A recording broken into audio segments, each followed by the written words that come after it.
Welcome to I'd Print That. I'm Andrew. I'm Joe. So what went on this week, Joe? Whole bunch went on this week. One of the first things, I managed to finally get my parts from China for my Prusa. Prior to installing those, I redesigned my wallet. I made a minor change. Found out that when I printed my wallet, my steps per millimeter for my X, Y, and Z, and probably my extrusion is off.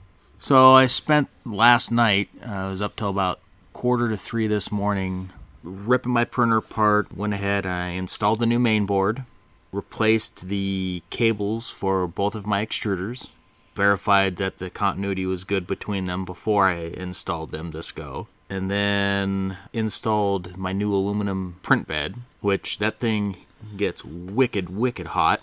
Yeah, we found it's actually getting too hot, and we think it's a thermistor issue. Yeah, I need to find out what type thermistor it was shipped with, and then make the necessary adjustments within my printer's firmware so it compensates for that, so it knows that it's getting to where it needs to be. So once I got all that done, I started printing little 10mm test cubes to see just what my X, Y, and Z measurements were, and it was in fact a little bit off. I did a little trick. I took just a standard ink pen, taped a piece of paper down on my print bed, and then held my pen up to the side of my print head and told it to move 100mm X, measured the start and stop point, figured out that I was supposed to move 100mm when in fact it was moving 98.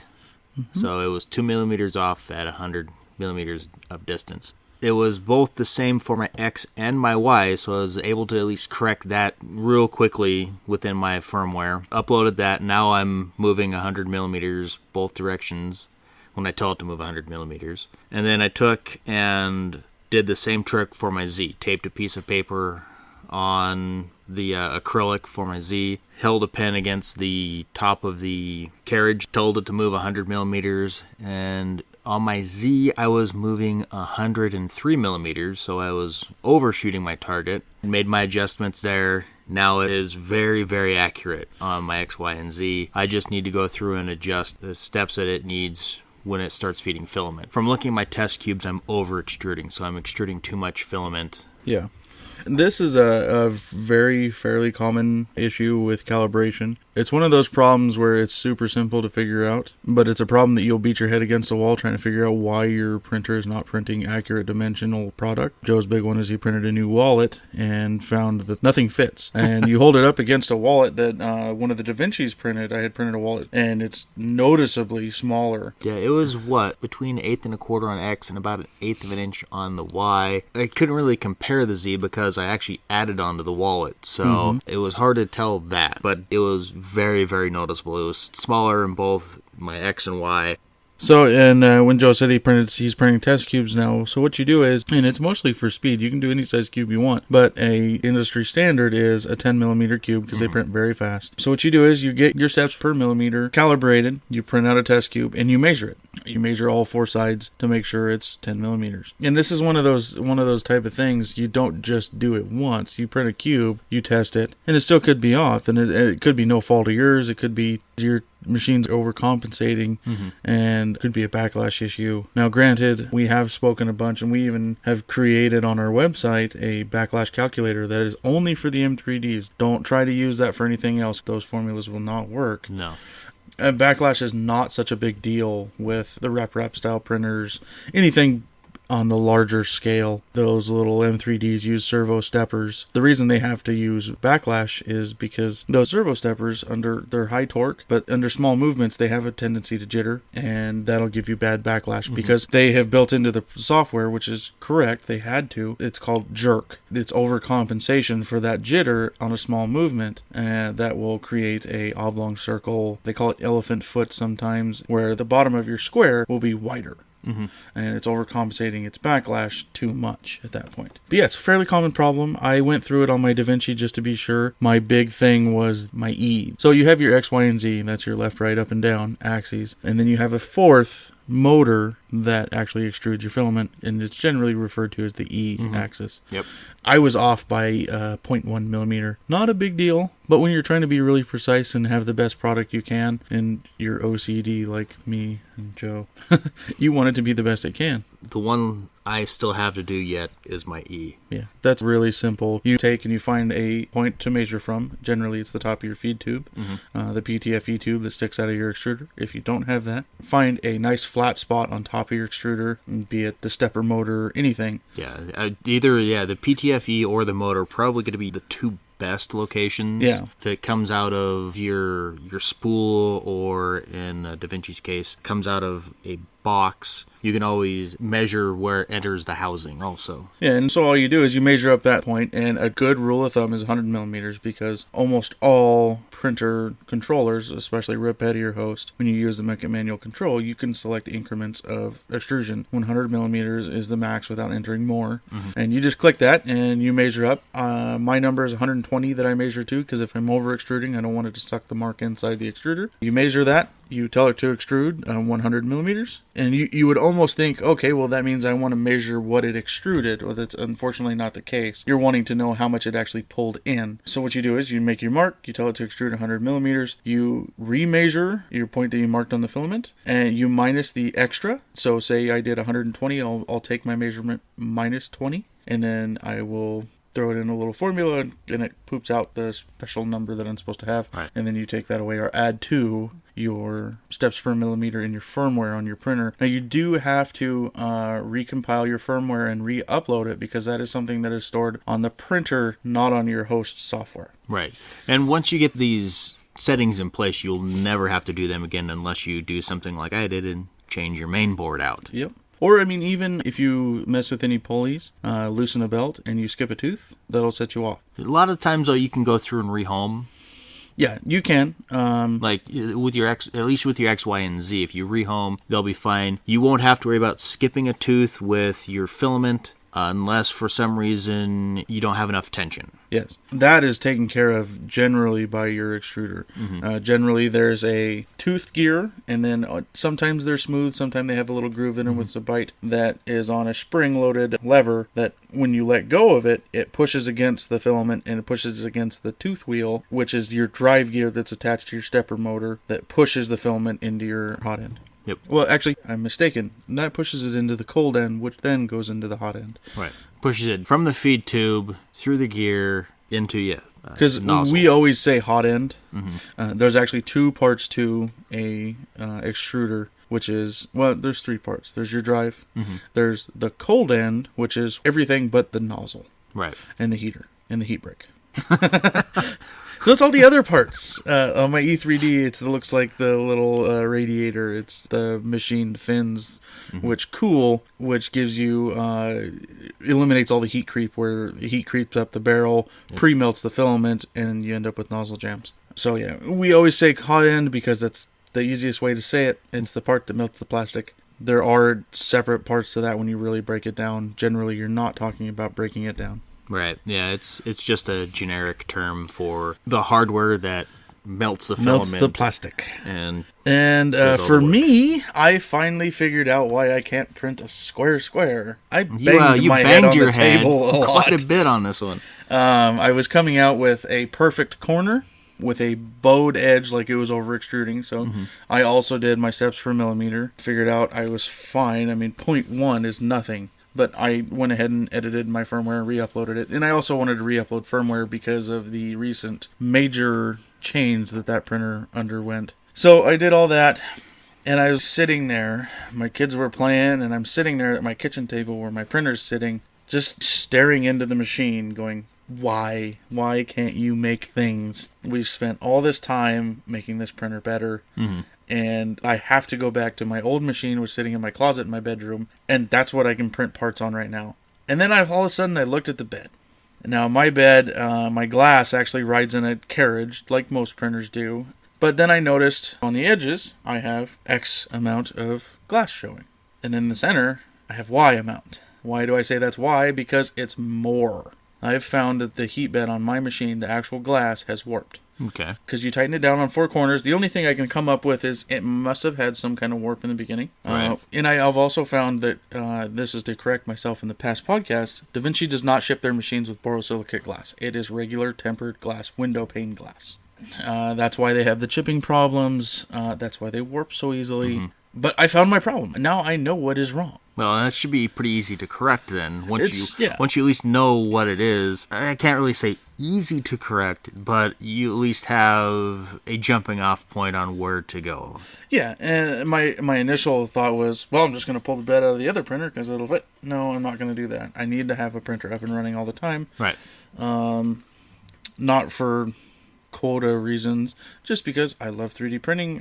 When I need to print something, I need to have a machine up and available. So I have opted to not pull the printer bed out of the other printer. I'm thought about going to aluminum, kind of kicking that around. Unfortunately, DaVinci has an odd glass size, actual print area size, so I can't go buy a generic rep wrap heated bed that'll just fit. I know a guy who has a 200 by 200 bed just in a box. He does, but you need to keep that because if you have run into a problem with your bed, you need to have a spare.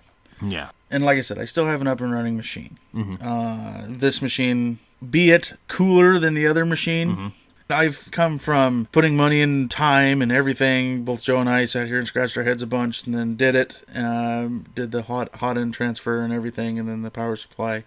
Joe and I put a lot of time in. Joe even more time than I, and it's my machine, but that's kind of weird.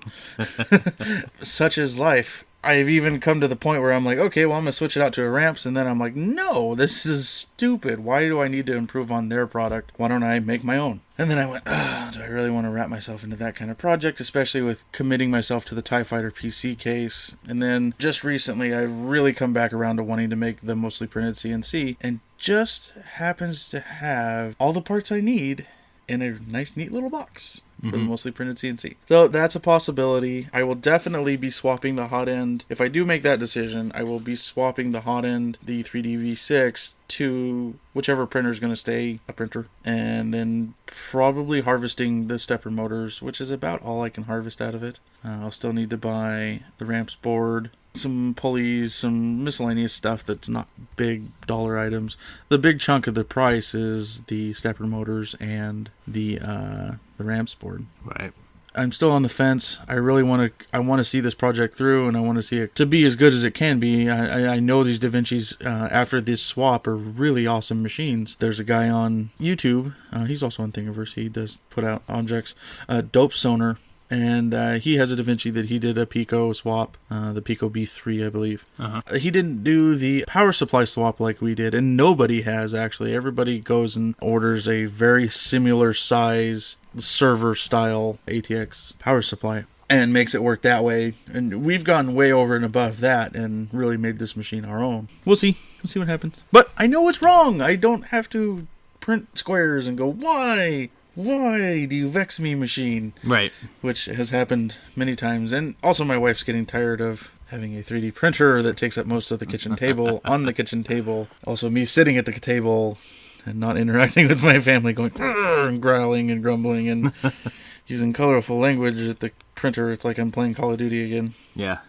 That's it for me. I didn't really print much. Tonight I'm going to move the printer because we're recording this. By the time you listen to it, it's been past. Right. But we're recording this on Easter weekend, and we're having all kinds of people over for Easter, so the printer has to go away. Everybody doesn't share the love that I do with 3D printers.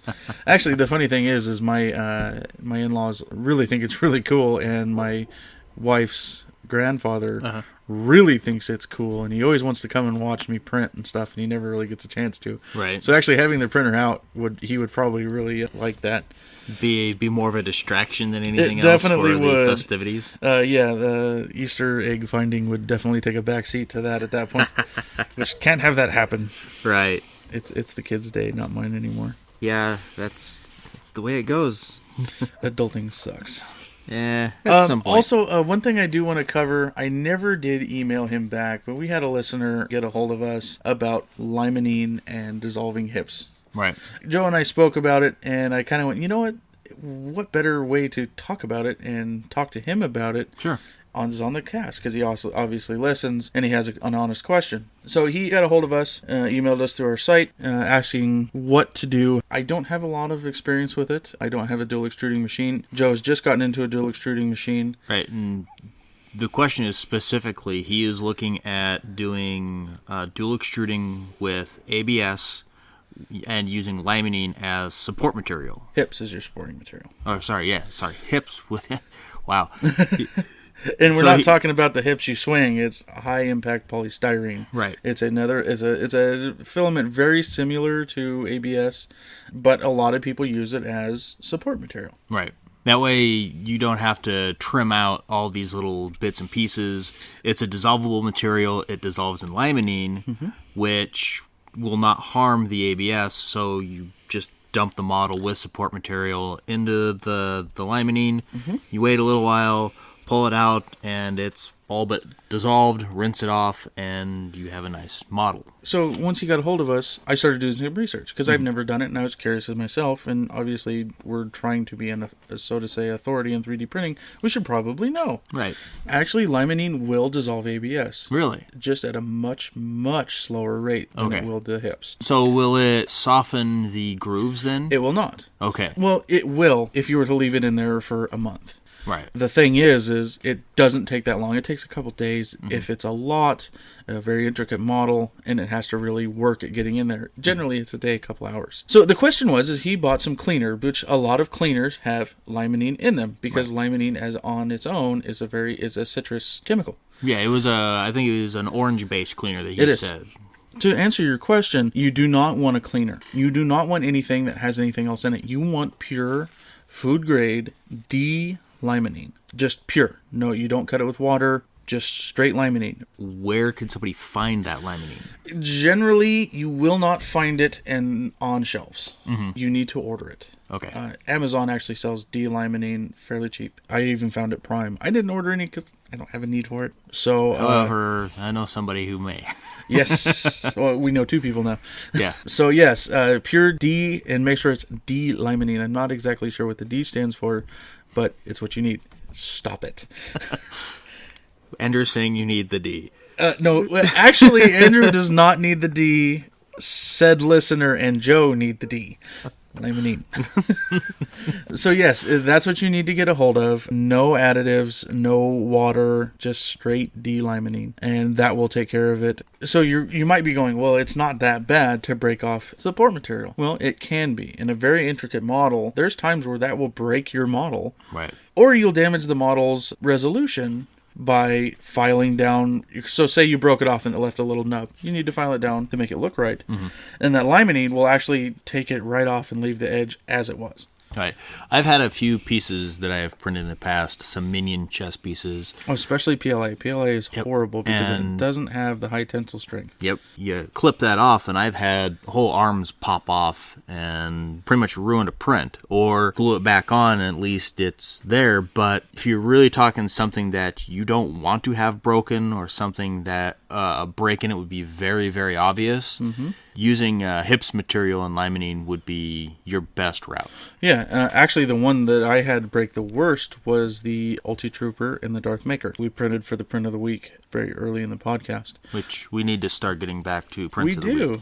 do. Our printers have been in various states of upgrade and calibration and configuration, and I feel that probably within the next couple of podcasts we're going to be back to the point with our printers where we can start cranking out prints. Yeah, definitely. If you're thinking about becoming a patron subscriber and getting some of this free stuff, now would be the time to get on it, because we're going to be... And we also restructured Patreon as well. If anybody wants to support and they're not worried about getting the print of the week, or if they just want to support us and say, hey, we listen, thanks for doing what you do. If you wanted to give $1 reoccurring monthly, now do realize that Patreon is a monthly subscription, and you can cancel it at any point in time, but that's the way Patreon works. We like Patreon. The reason we chose Patreon was because of the large chargeback issue that they've had on Twitch, where people will come in and donate thousands of dollars, and what'll happen is you go and use this money. Well, a month later, they turn around and they say, I didn't want to do that. And reverse those charges. And then not only that, Yep. it's the fees to charge back is what was killing people. Because 90% of the time, this money was either a prepaid card or a stolen bank account. And the fee to charge back the money that the money handling company was charging was ridiculous. I mean, I remember And I it watched goes one. and it goes right to the person who the money was intended as a donation to. Yeah, and they end up just getting, they have to pay back the original amount of money as well as the charges. Which can be hundreds of dollars. Yeah, the one I was watching was $5,000. It was a Twitch streamer. It was a big thing because I was looking at streaming to Twitch, and I wanted to know pros and cons, the good and the bad, and the worst of everything. And this guy was saying how he got ruined being a full-time Twitch streamer. And it's unfortunately very sad that people are doing this. You're going for that shock value of the big shout out, like, oh my goodness, because these people are so graceful, because this is what they do day in and day out, and they're trying to do what they love to do, and people are just screwing them because they wanted their name out. Right. They wanted their name to be like 5 minutes of fame. It's almost like me being on Chainer's stream with my barbarian, and I was, "Ah!" But at least when you leave the stream, you're not costing him $100 out of his pocket just because you were there. Yeah, definitely. So Yeah. delimonene will take care of all of your hip support material. Problemos. All right. That's some good news. You mentioned something about one of the first things that we spoke about. We've got another thing I'm going to rewind to. We talked about Sci-Fi and MakerBot, where they had a partnership where Sci-Fi was going to be putting up some models, some printable models from The Expanse, the new series that they were working on. Yeah. They have extended that to cover more things. They're now doing shows Killjoys, Hunters, 12 Monkeys, The Magicians, and Dark Matter. Now, this is cool because I haven't watched much of it, but I started watching 12 Monkeys. Right. And spoiler alert if anybody hasn't watched it and want to, which Joe hasn't. Right, which I'm staring at you going, you're going to spoil this for me. Be prepared to be stabbed by a pen. Earmuffs. There's just some cool stuff. I'll leave it at that. See, and I was a fan of the movie 12 Monkeys with Brad Pitt. Yeah. It was a great movie, really, really cool concept. I believe Terry Gilliam was behind that. Mm-hmm. Terry Gilliam was one of the members of Monty Python, actually. And he's done several other movies. Brazil, Heath Ledger's last movie. Batman. No. There was one after that. He died in the middle of making this movie, and they had to do some CG and some fancy stuff. To the internet. Pretty sure it was Batman. Nope, it is not. Because it had him and Johnny Depp in it. Imaginarium of Dr. Parnassus. Yep. So that was one of the most recent ones that he's done. When I heard about the 12 Monkeys series, I'm kind of interested to see where they take that story, how they, if it's a continuation or if it's something that's standalone. Yeah, and I don't know because I haven't seen the movie. Really? Really. You should. And I'm a big fan of Brad Pitt's early career. Mm-hmm. 2 of my all-time favorite movies are Snatch and The Fight Club. Mm-hmm. I need to check that out. Yeah. And so everybody knows that listens, the really neat thing about this, the Sci-Fi and MakerBot, Their partnership there? their partnership is these models are free. Yeah. You don't have to go and pay for them. They're on Thingiverse for free. Yep. And I personally I've seen them on Thingiverse, have not printed any, but definitely will. But yeah, it's really neat. I've watched Sci-Fi before it was Siffy. Yeah, it was weird. I wound up taking a break watching TV, doing some stuff during, I think it was over a summer, and started watching Sci-Fi again. They had introduced their new SYFY And the new branding, logo. And I was so upset. I'm like, what the hell is this? This is Siffy. It's Yeah, not Sci-Fi. It's Siffy. It's Yeah. still a great network. I love a lot of their stuff. I mean, other than Sharknado. And there's a lot of people out there that do like that stuff. My biggest ones that I've really liked was the Warehouse 13 series. Oh, no, I love that was that an one. awesome series. And Eureka. And The Librarians is another good one they do. I didn't watch Librarians. It's very, very good. I mean, it's the Warehouse style. If it's anything really recent, unfortunately, Hulu or Netflix does not get the Sci-Fi Channel. Yes. You have to go through their app. And in order to use their app, you have to have a subscription with a content provider like DirecTV or Time Warner or whoever. Which my mom does and I use. That's how I work it out. So, unfortunately, I don't, so I have to wait. Yes, he does. Poor Joe.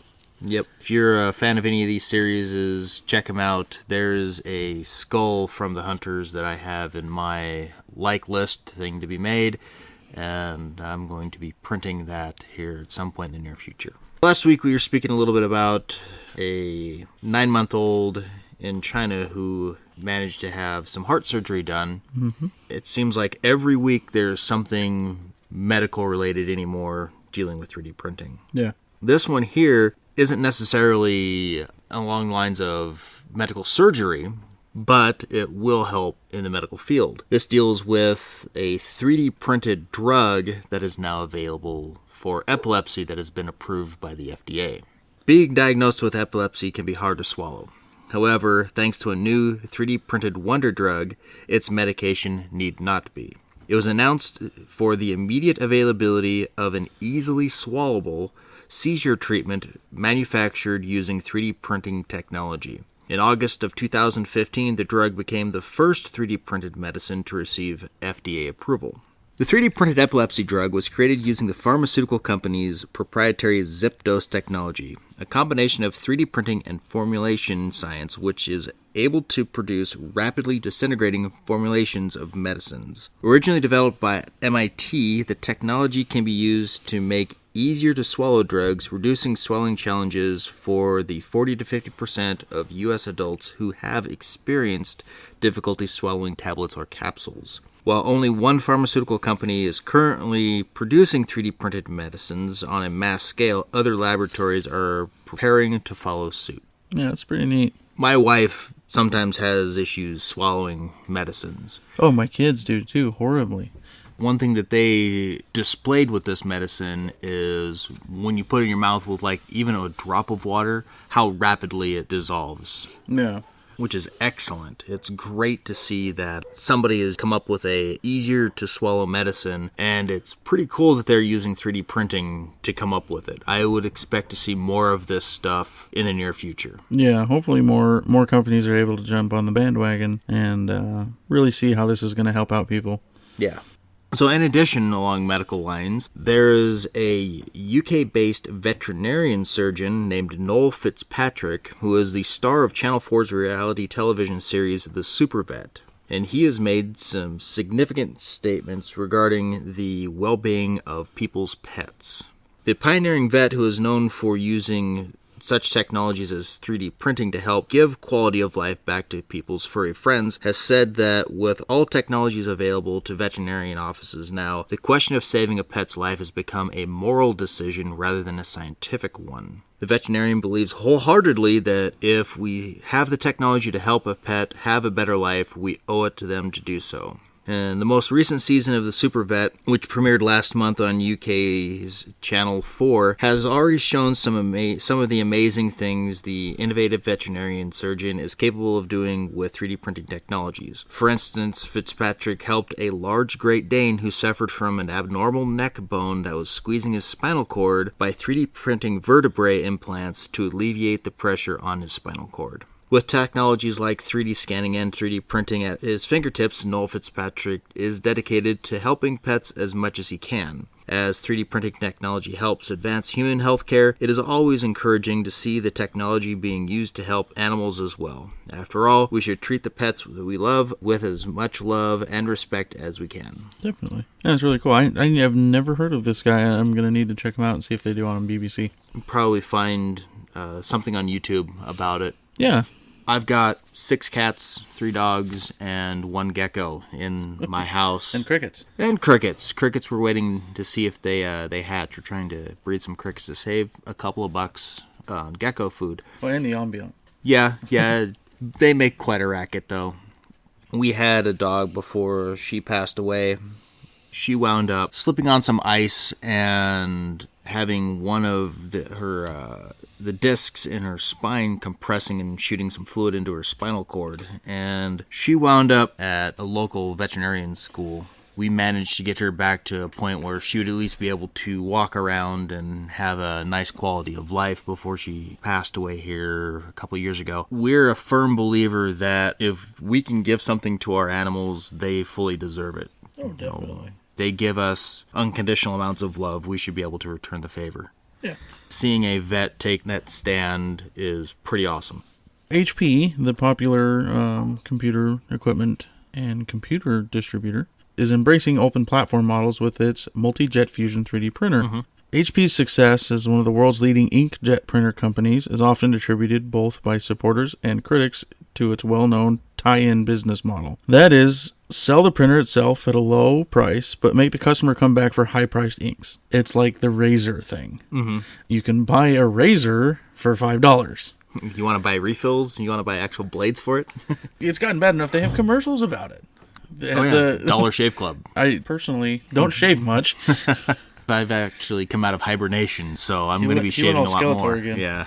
Yet, with this forthcoming and much hyped Multi-Jet Fusion 3D printer, which is expected to launch this fall, HP Inc. has promised to take a completely different route, an open platform business model, where customers would not only be able to use third-party materials, they would be encouraged to experiment, develop, and come up with disruptive materials of their own, which is cool to see. They're taking the rep style community Right. and running with it. Right, yeah. They're at least acknowledging that 3D printing is a growing industry and taking a closed stance isn't going to help you gain market share. No, and it's not. And what you're going to do is you're going to end up with printers that people spend a lot of time hacking. Right. Just like the Da Vinci's. The Da Vinci's.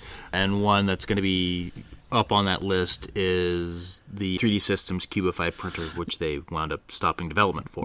In recent interview with Shane Wall, the HP CTO reaffirmed the company's vision to not only enter the 3D printing market, but to usher in a full-on era of disruption. This question is, will that disruption apply to the entire industry or merely HP's own outdated scheme? With its Multi-Jet Fusion 3D printing technology, HP has promised top-of-the-line industrial 3D printer capable of reaching speeds of at least 10 times faster than the current SLS technologies, while producing 3D printed parts with superior mechanical properties, voxel-level precision, and excellent multicolor surfaces. It would also be sold at 20% of the cost of the existing industrial machines. Targeting the commercial rather than the consumer market, the HP Multi-Jet Fusion 3D printer may be coming in a little late into the game. But by addressing the far surpassing current limitations regarding speed, price, and part quality, it expects to come out with guns blazing. There is another limitation that HP also wants to overcome, the 3D printing industry's closed nature. It has thus partnered with Autodesk's Spark Open 3D printing platform and has plans to include a Windows 10 integration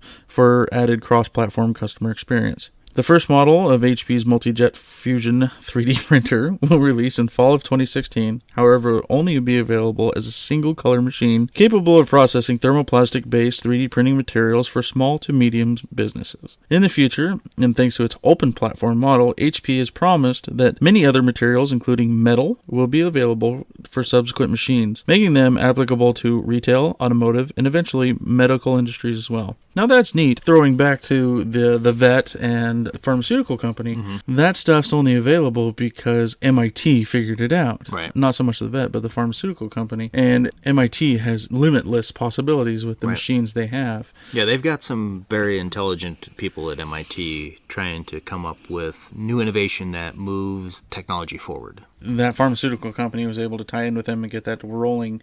Now, a smaller company can't just approach MIT and say, we want to build this. Can you help us? And they're going to go, possibly, but there's a really good chance of having a machine that's available from a largely known company like HP. They'll be able to get their hands on a machine that will be able to help them out and move forward. Them having the personnel to execute that is another question. Even if moving away from the cheap printer, pricey ink model proves to be less profitable for HP specifically, it could be a promising and important step for the industry at large. I think so. Yeah. Because most of these industrial printers cost $13,000 or more. They can range into the hundreds of thousands of dollars. There's one on Craigslist of all places. There's an industrial 3D printer in Stratasys. Yep. Yeah, in Montana for $28,000 on Craigslist. They want to come in at 20% less than that. It's promising because that will drive the manufacturing costs.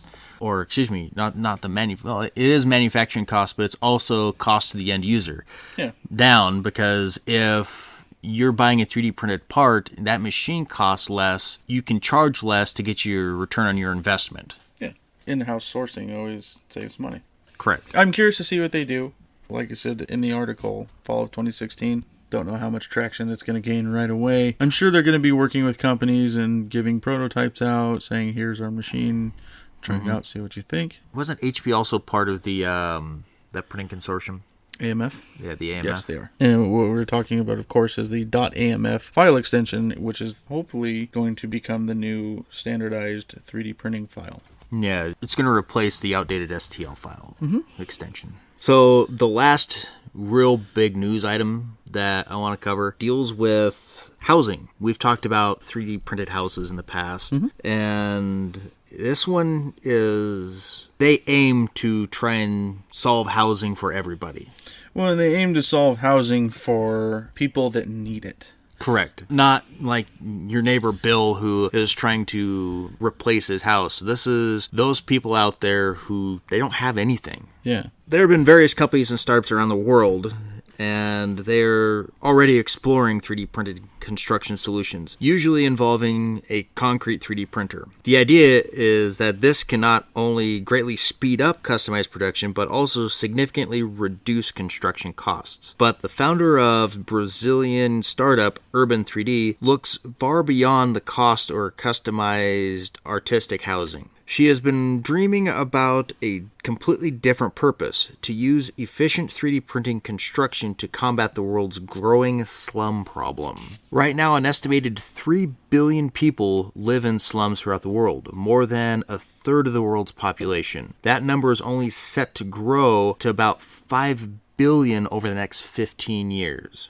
At 23 years old, she has obviously found her main focus: to eradicate homelessness within the next 15 years through a high-tech approach to sustainable urban development and long-term urban planning. Aside from being efficient, 3D printing is also much, much faster. This could reduce construction costs significantly, up to 80%, while using a new type of concrete made from recycled composites is already 30% cheaper than conventional concrete, especially because all material is used. The first target is Brazil, because the developer is Brazilian herself, but she already is nourishing a very international perspective. We will go where we will find opportunity. That could be necessary, as China, India, and Nigeria together will account for about 37% of global population growth already.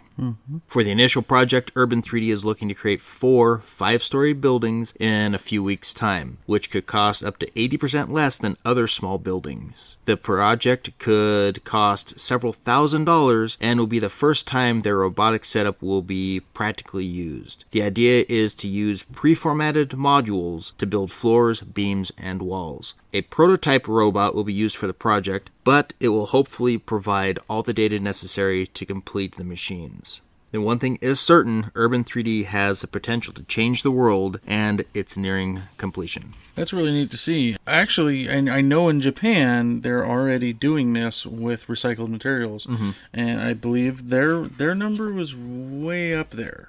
Their percentage of recycled materials was around 80%. Right. It was mostly, funny enough, it was paper material. Not trying to take away from what she's doing, because it's an amazing thing. Especially at 23 years old, she's trying to save the world, and it's amazing. I mean, she's got high hopes, as you could say, it's very cool to see.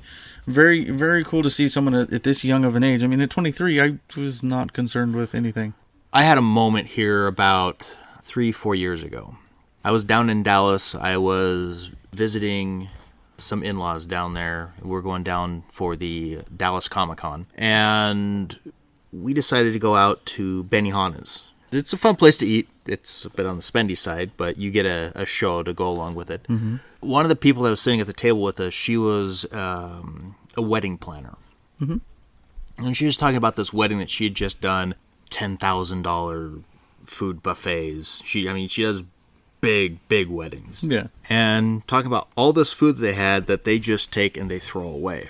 And I was wondering, why don't they take that food, it's already paid for, and donate it to a food bank where it can go to people who actually need food. Rather than having this gross amount of waste, turn around, take it, and distribute it back to the public. Even if they have to have somebody come and pick it up, it would be far cheaper to do that, bring it to these shelters, feed these homeless people, and help others in need. Yeah. It's cool that she has taken a similar idea with housing and is using 3D printing, whereas mine is just, hey, let's feed some people. I think, who was it? I recently saw in the news is committed to taking 100% of its unused foodstuffs. I think it was like Starbucks or something.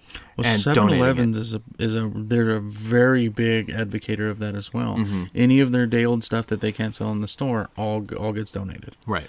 And it's funny, the reason I know that is the show Undercover Boss, yeah. Yeah, the CEO of 7-Eleven was one of them, and unfortunately, one of the stores he visited, they were literally throwing it away. I think a lot of it has to do with, unfortunately, red tape has become a big part of being able to donate food, because there are restrictions on giving food. Right, and that's when I got to looking at it, that's one of the big hang-ups, is the perishable foods. They have a shelf life, and they have to be consumed within a certain period of time. Yeah. Well, and that's where it's like, okay, let's be real world about it. Let's take this to a soup kitchen that has to feed people that night. Right, and that was my whole point of my idea was in these large cities where they're having these enormous events, you could take this unused food, bring it into a soup kitchen, an actual shelter where they feed people on site, and distribute it amongst those people. Yeah. Anything that is then not used can then be, rather than thrown out, brought to farms where composted, yeah, it can be composted, or pigs or other types of animals can consume it. So another show I like is Dirty Jobs with Mike Rowe, and great man. Total humanitarian. One of his first episodes of Dirty Jobs, he went to a pig farmer that lived right on the outskirts of Vegas. And this guy went to all the casinos and got all the unused food that they just tossed out, and he fed it to his pigs. The buffets and all that stuff, yeah. Anything that was left over, they would load into a little special receptacle. He would come by once a day, once a week, or whenever it was, load it up, sift through it, and feed his animals. So it'd be harder to do nowadays with all the restrictions on food. If it were an ability for a lot more farmers to do so, I bet you would be a lot more people would use it. Yep. Cut down on your feed costs and... Oh yeah, it gets rid of waste. Yeah. Last bit of news. This hasn't been confirmed, I guess. Yeah. This is more of it's speculation. In addition to giving gamers access to their old Xbox 360 titles and the Xbox One, they have definitely won back fans in a big way while getting a one-up on their bitter rival PlayStation. Fans on Reddit have come up with an interesting theory, which they've worked out, and that's something that's probably coming down the pipeline, is the ability to trade in your digital copies of games for real-world money to spend on new titles. This stems from a new survey carried out by Xbox, which asks the question, would you be interested in selling back your digital games for 10% online store credit? 10% really isn't a whole bunch, especially when you spend $60 for a game, they're going to give you $6 back. But it's at least a move in that direction. If digital trade-ins were introduced on the Xbox One, it could deal another blow to PlayStation, which has yet to find a way to successfully fight back against the backwards compatibility emulator technology that Xbox has added. Microsoft is expected to make a series of big surprise announcements at this year's annual E3 gaming conference in Los Angeles in June as it tries to battle back against Sony's recent PlayStation VR headset reveal. Although Sony may be about to debut a brand new console so they can build on the already fantastic platform that they have created for themselves. I have both an Xbox One and a PS4. I use my Xbox One a lot more, mostly because of the titles that I have on it. The updated PS4 because I have a 4K TV, and if they add 4K DVD capabilities to that PS4, then it would be very nice to go and snag up a new 4K PlayStation, and it might cause me to move over that as my primary media platform. However, The one is just, it's been a great tool. And I have no comment. Because you're PC Master Race. On to topics of gaming, Yay. we actually managed to play some Grim Dawn here the other night. We did. Played for about an hour and a half. I created a Nightblade, and you created a Shaman. Yep, and I screwed up, so I have to make a new one. I think the things that I have done, I can correct easily enough. Yeah, I'm so far off the meta. I mean, I'm doing a lot of damage, and I was really surprised. I have one Vile Swarm or Insect Swarm. That's really cool. I just kind of jumped in feet first and like, ooh, that looks cool. I want to try that. Ooh, that looks cool. Actually, the big thing I screwed up on was the Constellation. Yeah, the devotions or whatever they call it. Yes, I chose the hit more harder things and do things, and no, that was the wrong thing to do. I needed to do the other thing, which we're level 9. It took us... And you've got 1 point in it anyway. I don't think that's going to be game-breaking. I'm still going to make a new one. I'm very much a meta follower because I look at it this way. Someone has spent a lot of time figuring it out. And for the most part, what it is it's the build I'm going for is easy leveling. Mm-hmm. So what'd you do before the internet and all this stuff when you had to play a game? I figured it out on my own. Actually, if anything, you died a lot more than I did. Because I would just run in the middle of everything and go, look at me, I'm swinging swords, woo! And I'm a shaman, so I go, yeah, you have fun with that. I'm gonna shoot insects at things. But yeah, it was fun. I said multiple times, addicting game is addicting. This is bad. Because what's felt like 15 minutes of sitting down was an hour and a half, and it was way past our adulting bedtime. When I told you, yeah, it's 11:30, I gotta go to bed, you're like, what? Yeah, we're definitely going to play it more. I'm going to go I'm just going to go to Fabric Store and buy some green fabric for my green screen for streaming, because I definitely plan on doing that with both that, possibly some Ark, most definitely Grim Dawn and Minecraft as of right now. Doing a little more research into OBS, which is the streaming software I'll use, as well as some type of moderator bot. I found a free one called Nightbot. Just pretty much lets dumb people not be dumb. Well, you found out about this from actually a gentleman on Twitch who listens to the podcast. He does, from Portugal. His name's Alu, or Stubborn Stutter. He's on Instagram, more so on Twitch and Twitter. But he streams on Twitch. He does a lot of retro gaming. He does some Diablo. Just a nice guy. We were actually talking. I was like one of the only active talkers in his chat room on his stream. And Star Wars came up, and I told him about the TIE Fighter PC case, and he was very excited and told me he would pay all expenses to send him one if I did successfully make him one. And I said I would do it for him. Definitely. He's a cool dude. Yeah, so I just talked to him a little bit about setting up a green screen and the pros and cons of not ordering the trademarked chroma key green screen material. Right. He says it's not worth it.